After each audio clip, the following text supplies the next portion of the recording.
नाशिकचा बंधूबाबा अशोक खरात याचं प्रकरण मात्र एका पत्रकारांनी बाहेर काढलं होतं।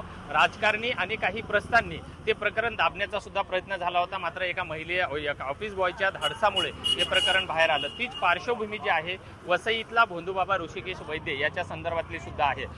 2018 मध्येच हा बंधूबाबा आहे अशा संदर्भातली एक पोस्ट सोशल मीडियावरती दाखल झालेली होती आणि ती पोस्ट टाकणारे भूपेश पाटील सध्या माझ्या समोर आहेत। भूपेश, तुम्ही जी या ऋषिकेश वैद्यच्या संदर्भातली पोस्ट टाकली होती, नेमकी काय पोस्ट होती आणि का टाकावीशी वाटली होती? 2018ला एक सामाजिक कार्यकर्ते, एक मुलगा आमच्याकडे, आमचा मित्र आला आणि काही पीडित लोकांना घेऊन आलेला आणि हा स्वतःला पुरीचे जे शंकराचार्य आहेत त्या पुरीच्या शंकराचार्यांच्या शिष्य म्हणून घेत होते, पण हे सगळं खोटं होतं। हा बंधूबाबा होता हे तेव्हाच आम्ही ओळखलं 2018ला। तेव्हाच आम्ही ही फेसबुकवरती पोस्ट पण टाकली 2018ला की हा बंधूबाबा आहे, याच्यापासून सावधान सगळ्यांनी सतर्क राहा। आणि ऋषिकेश वैद्य ज्याच्यावर बलात्काराचा आरोप काल झालेला आहे, तेव्हाही एक महिला व दोन पुरुष आमच्याकडे आलेले पीडित होते।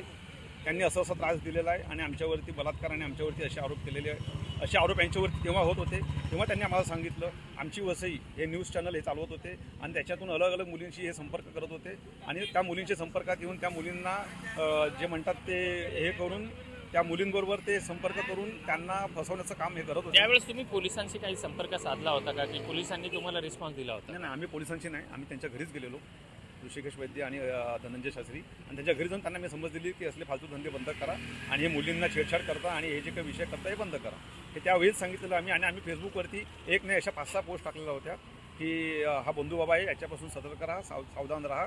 आणि तेव्हापासून आणि प्रशासनाने जर तेव्हा लक्ष दिलं असतं तर तेव्हाच हा विषय संपला असता।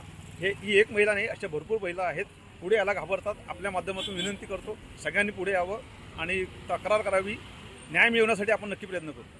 निश्चितच आपण बघितलेला आहे की हा जो ऋषिकेश वैद्य नावाचा जो स्वयंघोषित धर्मगुरू आहे, हा 2018 मध्येच या सामाजिक कार्यकर्त्यांनी फेसबुकला पोस्ट टाकून नागरिकांना सावध करण्याचा प्रयत्न केलेला होता। जर कदाचित त्याच्यावरती त्यावेळेस जर एखादा कारवाई झाली असती किंवा नागरिकांनी सावध राहिलं असतं तर निश्चितच पुढच्या पिढीचा महिला ह्या त्याच्या गळाला लागल्या नसत्या असं सांगण्यात येत आहे। मात्र तरीही आता अशा किती पीडित महिलांसोबत यानं अत्याचार केलेले आहे त्या प्रत्येकाने समोर येऊन अशा बंधूबाबाचा पर्दाफाश करावा असं आव्हानही करण्यात येत आहे। विजय गायकवाड, TV9 मराठी, वसई।